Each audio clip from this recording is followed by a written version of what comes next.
Mario Dumont. Une feuille de route impressionnante. Un curriculum vitae aussi long que le pont de la Confédération.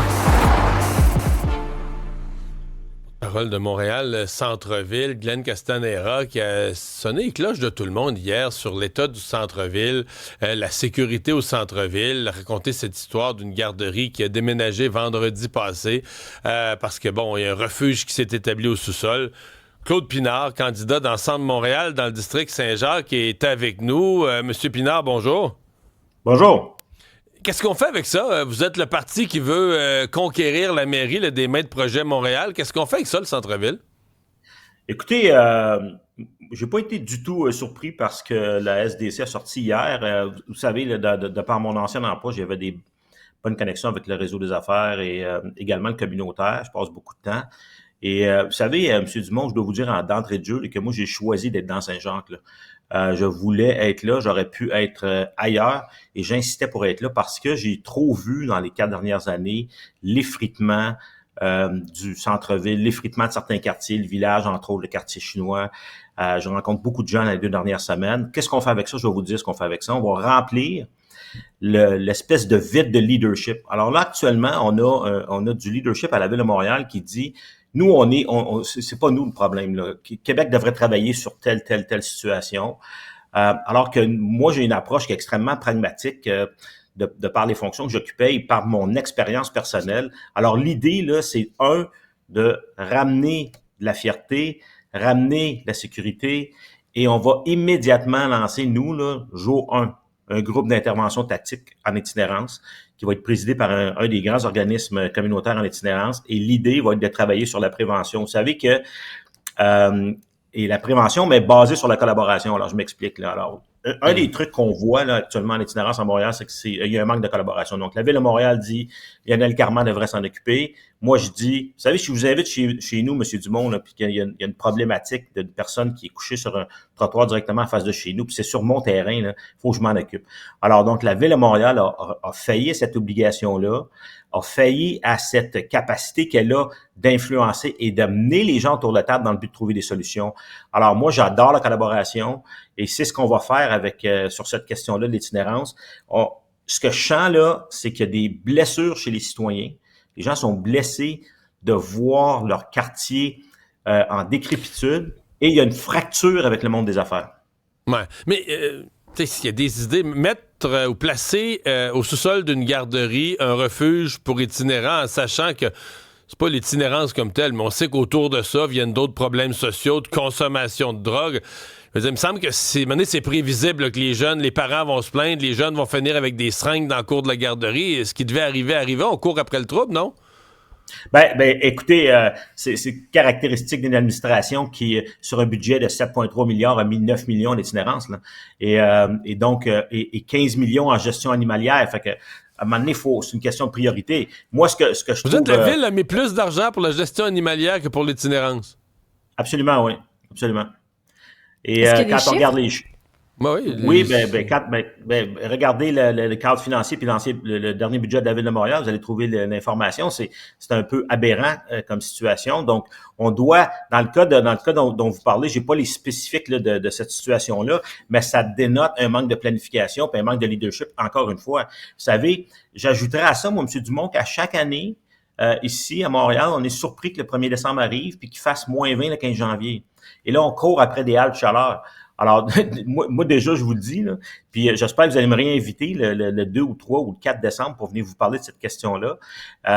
On va être prêt le 1er décembre parce qu'on va avoir planifié ce qu'on a besoin sur une base annuelle pour s'attaquer à la question de l'itinérance. La sécurité au centre-ville, on fait quoi? On dit... Les policiers semblent dire aujourd'hui, c'est pas facile d'agir, on nous demande d'être des travailleurs sociaux. Comment on outille les policiers ou d'autres, ou de l'appui aux policiers pour remettre le sentiment de sécurité dans le centre-ville? Super important. J'étais dans le village ce week-end et les gens me disent noter une amélioration quant à leur sentiment de sécurité.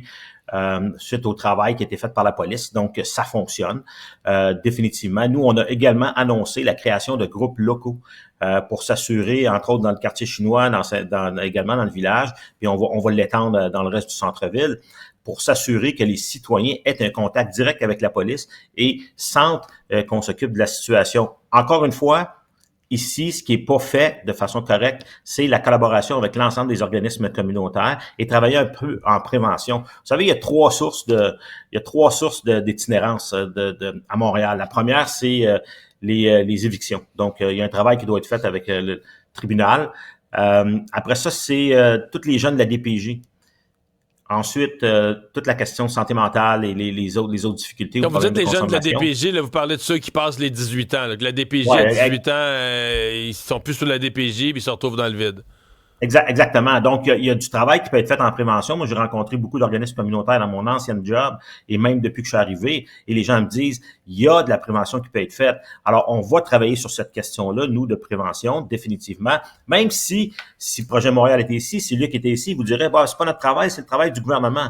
Moi, je pense pas que c'est le travail du gouvernement. Je pense que la Ville de Montréal doit prendre ses responsabilités. Je pense qu'il y a un manque d'imputabilité sur cette question-là.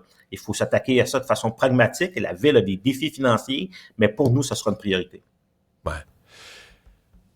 Je pose une question sur un autre volet, parce que là, vous parlez au futur, vous dites, nous, réinvitez-moi. Vous semblez prendre pour acquis que vous allez battre Projet Montréal puis qu'ensemble, Montréal va être au pouvoir. Ça m'amène sur la campagne, parce qu'il y avait un sondage cette semaine qui disait, effectivement, que vous étiez un petit peu en avance, mais loin derrière ne sait pas. Là. C'est-à-dire que la grande majorité des gens savent pas pour qui voter. Les deux candidats à mairie les ont pas rejoints. Certains disent la course, c'est beige, c'est plate. Est-ce qu'Ensemble Montréal va prendre des positions plus claires, plus fermes, plus fortes, plus musclées pour créer l'intérêt, redonner l'espoir pour ceux qui veulent du changement, là, qui aiment pas l'administration actuelle? Absolument, on lance notre campagne officiellement en fin de semaine. On aura notre plateforme, Monsieur Dumont. On va être présent sur. Je pense que les résultats qu'on a vus sont un peu d'un manque de notoriété de la part de Soraya. On va mettre Soraya beaucoup à l'avant pour s'assurer que les gens comprennent bien qui elle est, également la plateforme et surtout le projet, la vision qu'on va donner, qu'on veut donner à Montréal. Moi, ce que je vous dis, vous me parlez du 41% qui ne sait pas pour qui voter. Je vous parlerai de la très grande majorité ou le 2/3 qui dit on veut du changement.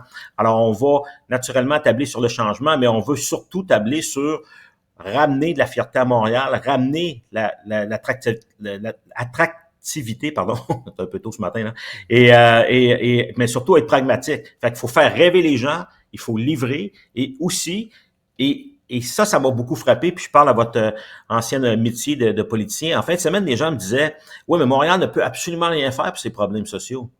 Les solutions sont à Québec. Fait qu'on est rendu, qu'on a convaincu les Montréalais que les solutions étaient à Québec. Donc, on a un problème, on doit regarder au bout de la main. Nous, c'est pas ça qu'on dit. Ce qu'on dit, c'est qu'on doit prendre nos responsabilités puis on doit être imputable de ce qui se passe dans notre ville.